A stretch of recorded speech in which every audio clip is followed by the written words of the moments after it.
Assalamualaikum warahmatullahi wabarakatuh. Apa kabar para rebahaners pencinta stories dimanapun Anda berada? Welcome back to Topan Aswi Channel.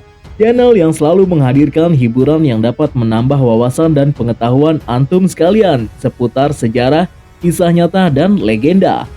Guys, pada kesempatan kali ini gue mau ngebahas sebuah sosok yang pastinya sudah sangat dikenal. Bahkan untuk sebagian golongan, sosok ini berperan sangat penting demi kemakmuran dan kejayaan di wilayah tertentu. Asli guys, gue sendiri agak ngeri-ngeri sedap untuk mengangkat konten ini. Karena gue sebagai orang Jawa meyakini adanya pamali atau sesuatu yang gak patut diucapkan.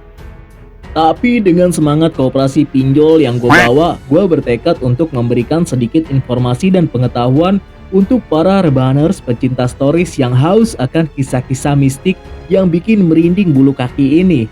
Oke guys, sosok ini adalah Kanjeng Ratu Kidul. Sebelumnya gue informasikan dulu nih, bahwa Kanjeng Ratu Kidul yang akan gue bahas ini bukanlah Nyi Roro Kidul, karena dua sosok ini berbeda guys. Tapi supaya nggak bingung dan bikin penasaran lo semua, gue bakal ngebahas satu persatu. Siapa sebenarnya Kanjeng Ratu Kidul dan Nyi Roro Kidul yang kita kenal? Oke, kencengin volume, siapin ipok hitam, kunci pintu dan jendela, and stay here. This is Topan Aswi Story.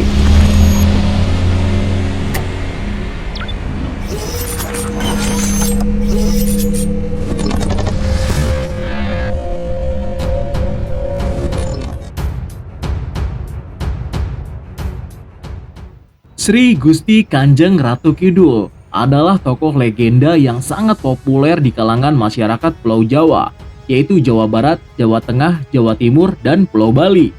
Sosok ini secara umum sering disamakan dengan Nyi Roro Kidul, meskipun sebenarnya dia berdua sangatlah berbeda. Kanjeng Ratu Kidul adalah roh suci yang mempunyai sifat mulia dan baik hati. Dia berasal dari tingkat langit yang tinggi. Pernah turun di berbagai tempat di dunia dengan jati diri tokoh-tokoh suci setempat pada zaman yang berbeda-beda pula. Pada umumnya dia menampakkan diri hanya untuk memberi isyarat atau peringatan akan datangnya suatu kejadian penting.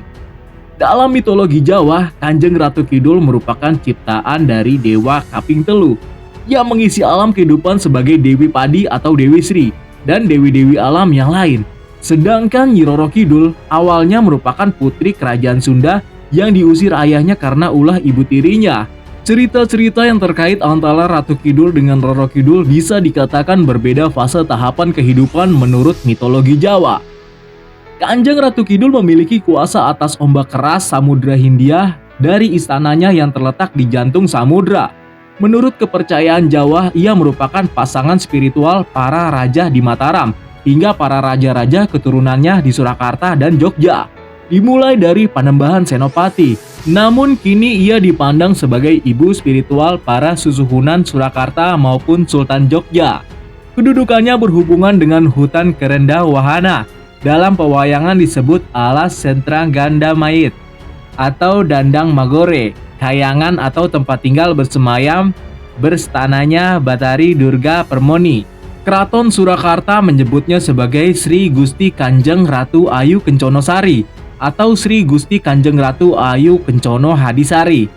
Ia dipercaya mampu berubah wujud menjadi malampir beberapa kali dalam sehari. Sri Sultan Hamengkubuwono IX menggambarkan pengalaman pertemuan spiritualnya dengan sang ratu. Ia dapat berubah wujud dan penampilan sebagai seorang wanita muda biasanya pada saat bulan purnama dan sebagai wanita tua di waktu yang lain. Babat Dipanegara menceritakan kedatangan Ratu Kidul selalu didahului pancaran seberkas sinar.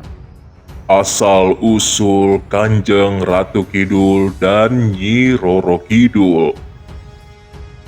Legenda mengenai penguasa mistik Laut Selatan ini tidak diketahui dengan pasti sejak kapan dimulai.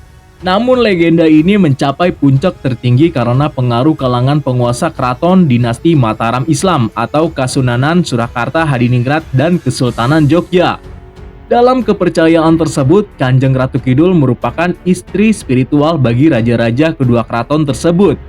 Pada saat tertentu, keraton memberikan persembahan di Pantai Parangkusuma, Bantul, Pantai Parangtritis, Bantul, dan di Pantai Paranggupita, Wonogiri. Panggung Sangga Buana, artinya dalam bahasa Indonesia yaitu Panggung Penyangga Dunia atau Jagat Raya di Komplek Keraton Kesunanan Surakarta dan Panggung Krapyak di Keraton Yogyakarta Hadiningrat dipercaya merupakan tempat bercengkrama antara Sri Gusti Kanjeng Sinuwun Susuhunan Pakubuwono hingga Sri Gusti Kanjeng Sinuwun Sultan Hamengkubuwono atau Raja dengan Kanjeng Ratu. Konon sang ratu tampil sebagai perempuan muda dan cantik pada saat bulan muda hingga bulan purnama, tetapi berangsur-angsur menua pada saat bulan menuju bulan mati. Dalam keyakinan orang Jawa, Kanjeng Ratu Kidul memiliki pembantu setia bernama Nyai atau Nyi Roro Kidul.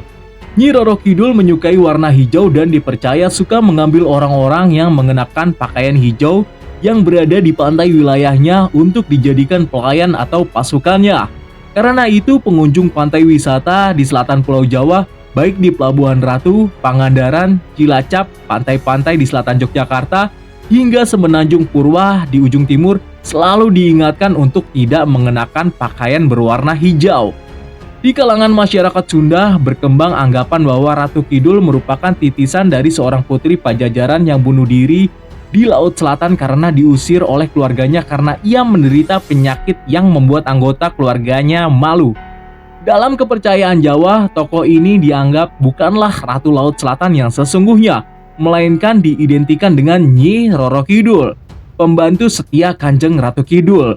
Hal ini berdasarkan kepercayaan bahwa Ratu Kidul berusia jauh lebih tua dan menguasai Laut Selatan jauh lebih lama sebelum sejarah kerajaan Pajajaran. Menurut pengalaman seorang spiritualis pada tahun 1998, ia bertemu dengan Kanjeng Ratu Kidul di pantai Parangtritis, Yogyakarta. Saat itu Eyang Ratu Kidul didampingi oleh Nyi Roro Kidul. Keduanya persis, tetapi Eyang Ratu Kidul kulitnya kuning langsat, sementara Nyi Roro Kidul agak coklat. Selain itu, Eyang Ratu Kidul mempunyai aura putih jernih dan gemerlapan seperti berlian, bulat mengelilingi seluruh tubuhnya. Sedangkan aura Nyi Roro Kidul berwarna putih susu seperti cahaya lampu putih, tipis putih mengikuti postur tubuhnya. Ia diberi penjelasan bahwa Nyi Roro Kidul adalah patih atau kepala pengawalnya. Nyi Roro Kidul adalah makhluk halus jenis jin yang mengabdi dan berguru kepada Eyang Ratu. Nyi Roro Kidul ditugaskan untuk mengontrol dan meredam angkara murka dari makhluk-makhluk gaib, sejenis jin dan kekuatan gaib serta ilmu gaib yang berada di sepanjang pantai selatan Pulau Jawa. Nah itu guys, jadi jelas ya, kalau Kanjeng Ratu Kidul adalah ratunya, penguasa Laut Selatan yang kita bahas pada kesempatan kali ini. Sedangkan Nyi Roro Kidul yang sering disebut-sebut itu adalah patihnya. Mungkin ini yang sering nampak di Laut Jawa guys. Ada beberapa legenda yang melibatkan Kanjeng Ratu Kidul. Salah satunya adalah legenda Kesultanan Mataram. Legenda Jawa dari abad ke-16 menyatakan Kanjeng Ratu Kidul sebagai pelindung dan pasangan spiritual para raja kerajaan Mataram. Panembahan Senopati 1586 sampai 1601 Masehi yang merupakan pendiri Kesultanan Mataram dan cucu dari Sultan Ageng Hanyokrokusumo yang berkuasa tahun 1613 sampai 1645 Masehi menyebut Kanjeng Ratu Kidul sebagai mempelai mereka. Hal tersebut tertuang dalam Babat Tanah Jawi. Menurut legenda, Pangeran Panembahan Senopati berkeinginan untuk mendirikan sebuah kerajaan yang baru, yaitu Kesultanan Mataram, untuk melawan kekuasaan Kesultanan Pajang. Ia melakukan tapa di pantai Parangkusumo yang terletak di selatan kediamannya di Kota Gede.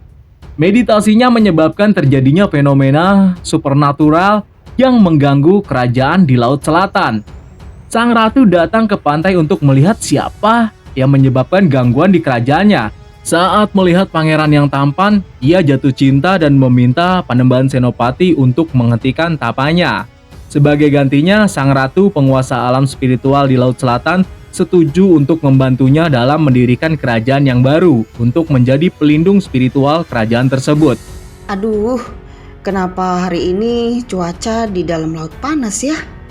Ada apa gerangan di luar sana? Dewata, berikanlah aku kekuatan untuk mendirikan sebuah kerajaan yang kuat. Aku rela mengabdi kepada utusanmu. Berikanlah aku pelindung untuk menjaga kerajaanku sampai anak cucuku kelak. Wah, ada cowok kece nih. Siapa ya? Aku rasanya udah baper nih pada pandangan pertama. Kalau kata anak-anak zaman now, itu namanya love at first sight. Salam hormat Kanjeng Ratu. Saya Panembahan Senopati. Bantulah hamba menjaga kerajaan yang baru hamba dirikan. Hamba siap mengabdi dan melayani Kanjeng Ratu. Panembahan Senopati yang kece. Udah, kamu gak usah bertapa lagi. Aku berjanji akan selalu menjaga kerajaan kamu. Asal kamu mau menikah denganku. Dengan senang hati Kanjeng Ratu.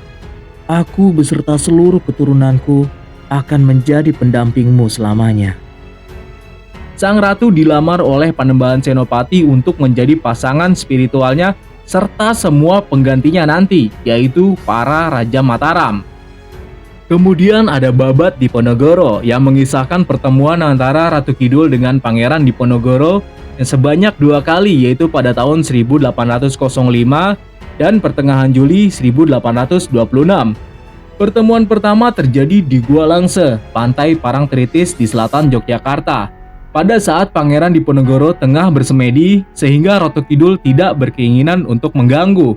Pertemuan kedua berlangsung saat terjadinya Perang Diponegoro tahun 1825 sampai 1830. Pada pertemuan kedua, Ratu Kidul yang ditemani 2 patihnya yaitu Nyi Roro Kidul dan Raden Dewi menawarkan bantuan dalam perang. Tetapi dengan syarat Pangeran Diponegoro bersedia memohon kepada Yang Maha Kuasa agar Ratu Kidul diperkenankan kembali menjadi manusia. Namun Pangeran Diponegoro menolak dengan halus dengan alasan bahwa pertolongan hanya datang dari Hyang Agung, sehingga ia tidak akan bersekutu dengan makhluk gaib. Hal ini sesuai dengan tujuan utamanya untuk berperang, yaitu untuk memajukan agama Islam di seluruh Jawa.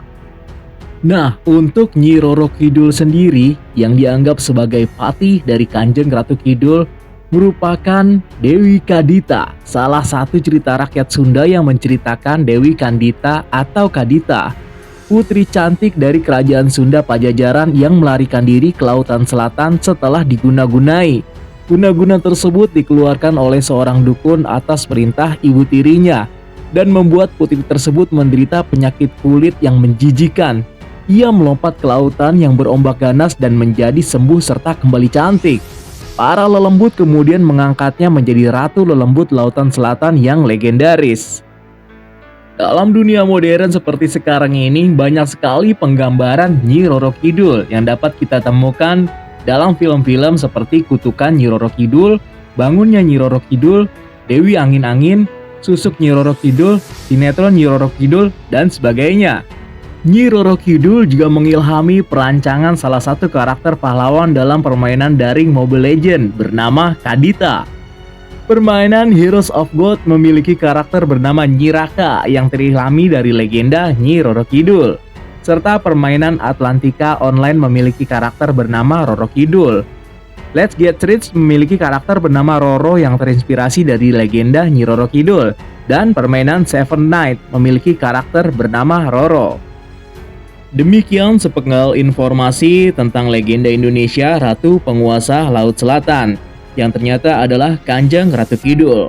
Hal ini patut kita hormati sebagai budaya untuk beberapa kalangan.